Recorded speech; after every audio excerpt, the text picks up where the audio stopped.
All right, I'm going to go through the 8.2 Radians practice packet, and it's on radians. And what is a radian anyway? What does that even mean?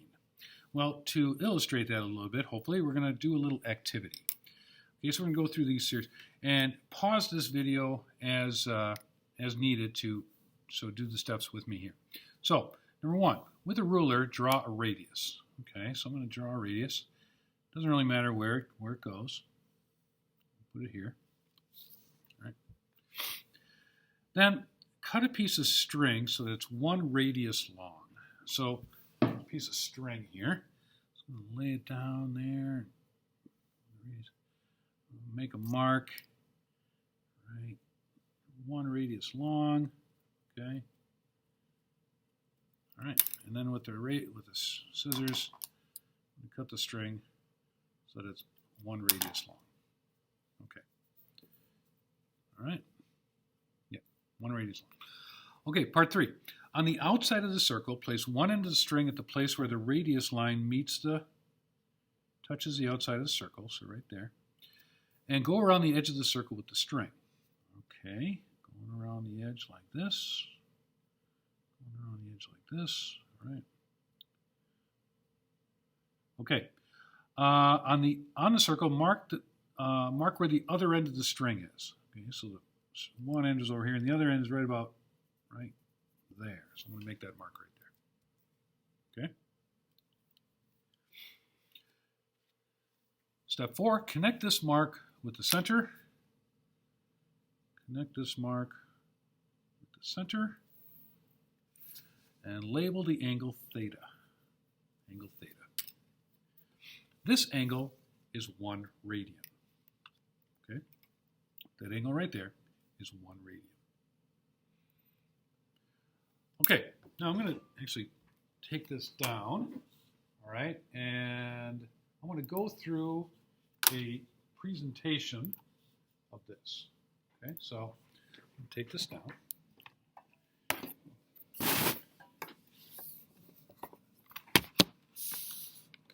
And let me make sure that I'm seeing what you're seeing. Sorry. So, can you see the entire? Yes, I believe you can. Okay, so I'm going to put up the presentation. All right. So, what is a radian anyway? Okay. All right. So, cursor. What is a radian anyway? Go to page 2 on your notes. All right, and we're going to fill in some stuff. Okay. So here I have the diagram of the circle. R is a radius. Okay. L is what we call arc length. Okay. Well, so that's the arc length. That's what we call it. And then the angle here, I'm going to label theta. And theta is called a subtended angle. All right? Theta is called a subtended angle.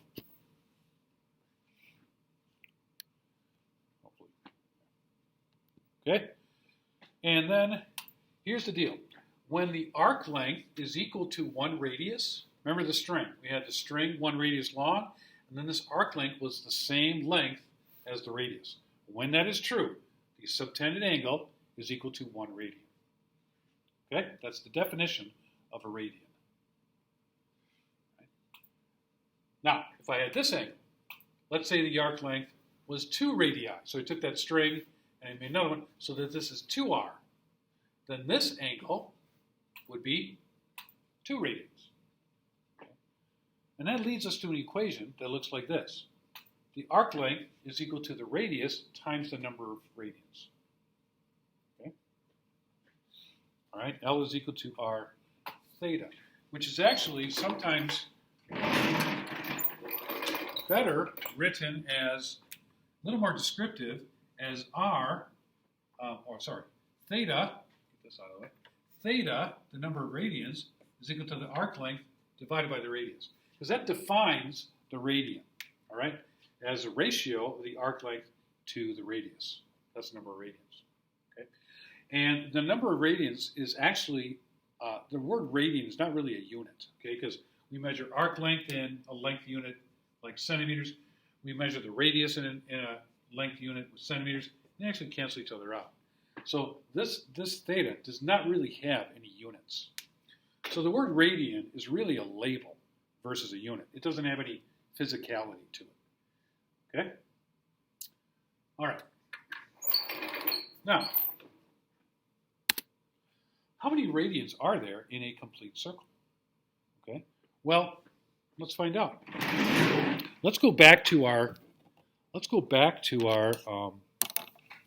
Go back to page 1, and I'm going to escape out of this, okay, and get back to my camera, right, where I'm kind of projecting over a. Excuse me for a minute. Projecting over the table again, all right. All right, so setting this up like this. Okay, let's continue with this now. All right. Keep going around the edge of the circle with the string. And then how many radians are there in one circumference? So I'm going to get the string. And just double check that I didn't get the piece I cut off. Yeah, that's 1 radius. And we're going to keep going around. So I'm going to go around from here. I'm going to go to there. Okay, there. Make a mark. Okay, and then from there.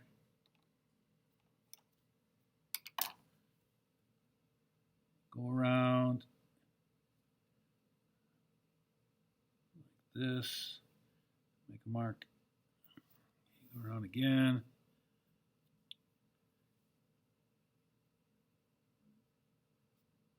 okay, make a mark, all right, again, this, mark, this.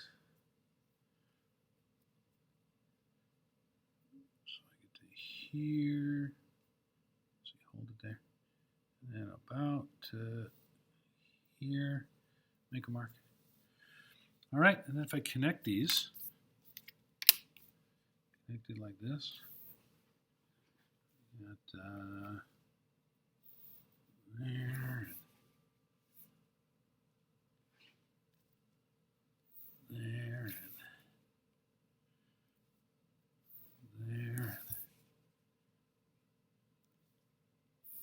There and here. What I have? I have 1 radian there, 1 radian there, a radian there, there, there, and there. 1, 2, 3, 4, 5, 6, and there's a little piece left over, a little extra piece. Okay. So there's a little bit more than 6 radians, oops, a little bit more than 6 radians in a complete circle. Okay? Well, what is that little piece? What's that all about? Well, let's go back to our presentation now. So go to page 2 once again, and I'm going to go through my presentation again. All right. You can see the entire screen. Oops. Okay. I don't know why I did that. All right. So now, excuse me for just a minute. Yeah, I'm going to call it my presentation again. All right. So how many radians are there in a complete circle? Well, notice we know that going all the way around like we did, we went around 1 circumference. I took that string all the way around the circle, okay, or considering all the way around the circle. That is 1 complete circumference, okay? And that circumference formula is equal to 2 pi r, all right? So we can say an arc length of an entire circle is 2 pi r. But we also know that the arc length from the previous formula is equal to r theta. So what I'm going to do is I'm going to set 2 pi r L equal to r theta. The r's are going to cancel themselves out. Okay? And what we're going to be left with is 2 pi is equal to theta. That is, the the subtended angle for the entire circle is equal to 2 pi. Okay. Now, what's 2 pi? Well, pi is 3.14, right? 2 pi is 6.28. And that's what was 6.28. That little extra piece right there. Okay? So this shows, we saw it kind of by drawing it out, and by mathematics, there are 2 pi radians in one complete circle. Okay? 2 pi radians. So radians is one way to measure an angle. And it really came about from a ratio of arc length to radius, and that's just the way nature worked out. There are 2 pi radians in a complete circle. Now, we have invented a different unit to measure angles, the degree. And how many degrees are there in a complete circle? Well, 360 degrees. So we can measure angles either by using radians or by using degrees. And we can convert between the two, which we will do occasionally. And the conversion factor between the two is 2 pi radians is equal to 360 degrees. Okay? Okay. Now, this is axes, okay? And we have said that the positive x-axis is 0, the positive y-axis is 90, and 180 over here and 270 down here. That's in degrees. Okay? But what about radians? Well, we start, our 0 is in the same place. Okay, 0 radians, or 2 pi, if I go all the way around. Because 0 degrees and 360 degrees correspond to the same angle. So does 0 radians and 2 radians. 2 pi radians, sorry. Well, if there's 2 pi radians all the way around, halfway around is going to be pi radians. Half of that will be pi over 2 radians. And then halfway between 1 pi radians and 2 pi radians is 1.5 pi radians, or 3/2 pi radians. Okay? So we can label our axes in both degrees and in radians. Now, another thing that they want us to be able to do is to say, in what quadrant would the terminal side lie? What do they mean by a terminal side? Well, if you have an angle like this, okay, theta. The first side is always corresponding to the 0. The terminal side is the other side. So the terminal side would be this one. Okay? And quadrants, remember, we can split the space into 4 quadrants, all right? And we call those quadrants, we start with 1, and then go around counterclockwise. So those are the quadrants. Okay, first example. What about 2 pi over 3? Well, if you just ignore the pi for a minute, just focus on the 2/3. 2/3 decimal, the decimal equivalent of 2/3 is 0.6 repeating. And 0.6 repeating is between 1/2 and 1. So instead of, I'm going to ignore the pi.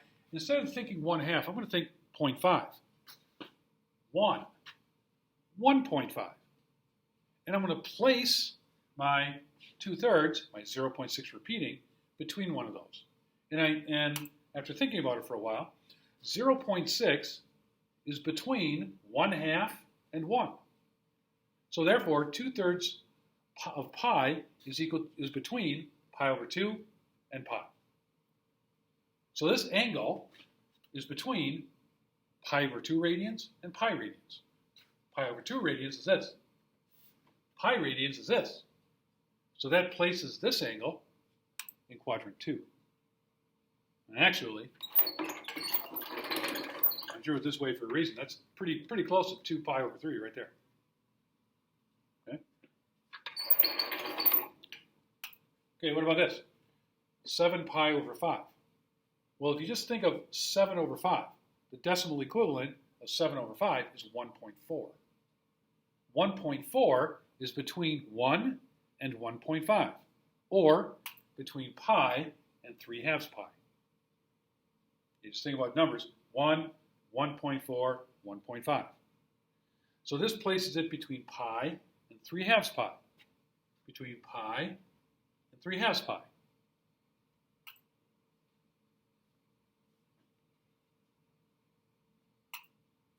What about this? Oh, negative pi over 4. So negative angles, positive angles go around counterclockwise. Negative angles go around clockwise. So we're going negative 1/4 pi. So we're going around this way, 1/4 pi.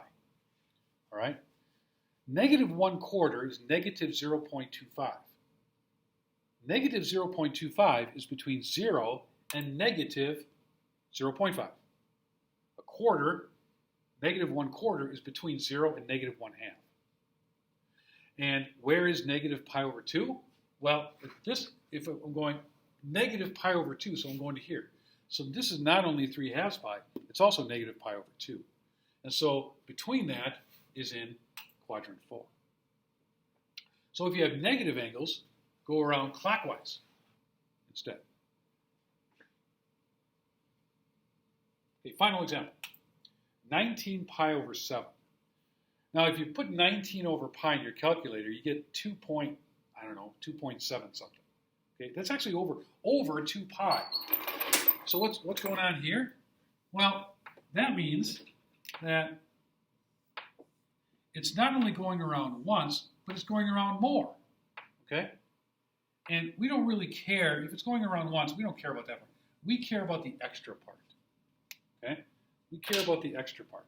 So, if I have 19 pi over 7, I'm going to write that as 2 pi, 14 over 7, pi, plus the leftover 5 pi over 7. Okay, and I'm going to ignore this, just focus my attention, because 2 pi goes around once, fine. We want the extra part. So 5 over 7. If you take the decimal equivalent to that, 5 over 7 is 0.714. And 0.714 pi is, just focusing on the number, is between 1/2 and 1. Between 1/2 and 1 pi. So it's between pi over 2 and pi. Pi over 2 and pi. Places it in quadrant 2. Okay, next. We want to convert. We want to convert to radians. Given degrees, we want to convert to radians. There's our conversion factor. Okay? So I'm going to take this degrees, I'm going to convert it. All right? I'm going to use something called a factor label method to do that. So I'm going to set it up like this. And here's where I'm going to put the conversion factor. But I want to cancel out the degrees and replace it with radians. I can cancel out the degrees by putting it in the denominator. Therefore, the only place left for the radians is in the top, 2 pi radians. The degrees cancel themselves out, and you get 210 times 2 pi over 360.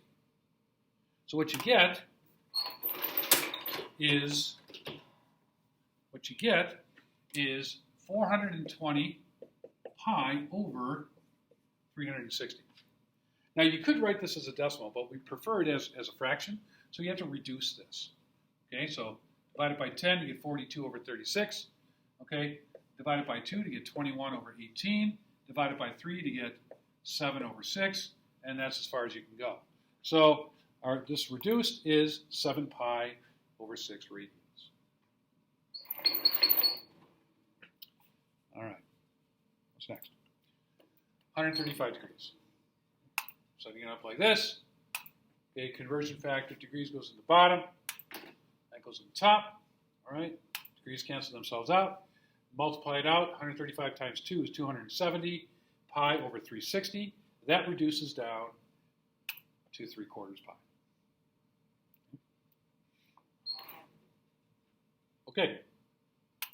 You try 205. I know they have 88 degrees in the packet. That's kind of a brutal example. So cross out 88 and write 240. Pause this and convert to radians. All right, what you should have gotten, canceling everything out, is 4 pi over 3. All right, 480 divided by 360 is 4/3. All right, that's converting from degrees to radians. Now let's go the other way. Let's convert to degrees. So now going to start out with 3 pi over 4, and I'm going to write the word radians in there. I think that's important. So write the word radians. 3 pi over 4 is just a number. 3 pi over 4 radians, that's an angle. Put the label on there. It's not really a unit, it's a label. All right, now my conversion factor is going to be like this because I want the radians to cancel out. So they're going to go in the denominator. Leaves the degrees to go in the numerator. Okay, not only do the radians cancel out, but the pi's cancel out too. And so we get 3 times 360 over 4 times 2. All right, and if you do the math, it works out to be 135 degrees. Okay. 5 pi radians over 3. Write it like this. Okay. Set up your factor label method.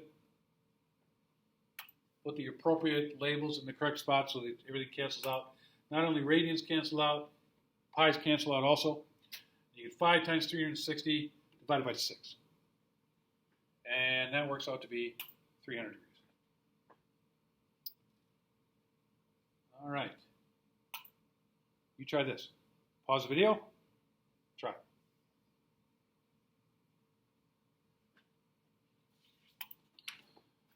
Okay. Should have worked out to be, draw that, 20 degrees. Okay, next.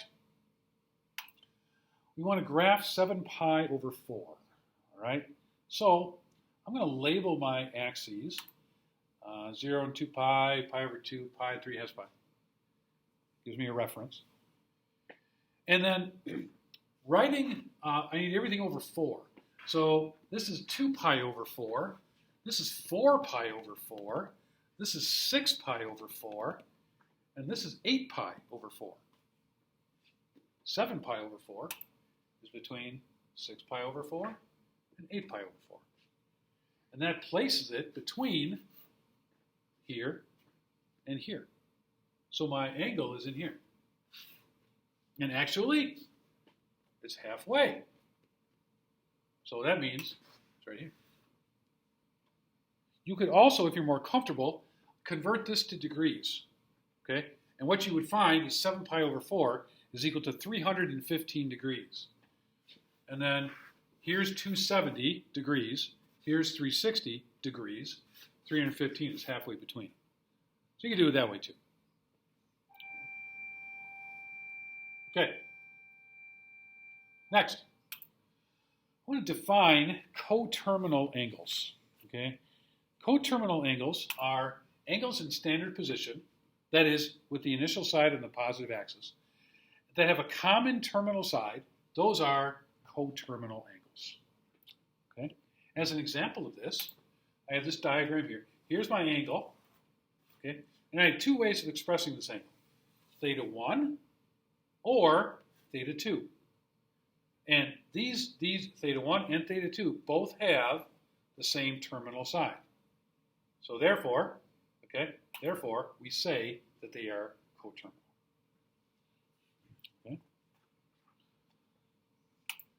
Okay, so this is from the previous slide. Now, we say theta 1 is positive because they're going in a counterclockwise direction. That should say counterclockwise, not clockwise. I got to fix that. Whereas negative, okay, should be taking a clockwise position. I got to fix that. Okay? So counterclockwise is positive, clockwise is negative. Okay? All right. And they add up. Okay, if I take this, even though this is negative, I won't take the absolute value. They add up to have one complete circle, so that's going to be 2 pi. Okay, we're going to take advantage of this. In this example, if theta 1 is equal to 7 pi over 4, what is theta over 2? Okay? Well, I'm going to write 7 pi over 4 plus theta over 2. I'm going to write this 2 pi as 8 pi over 4.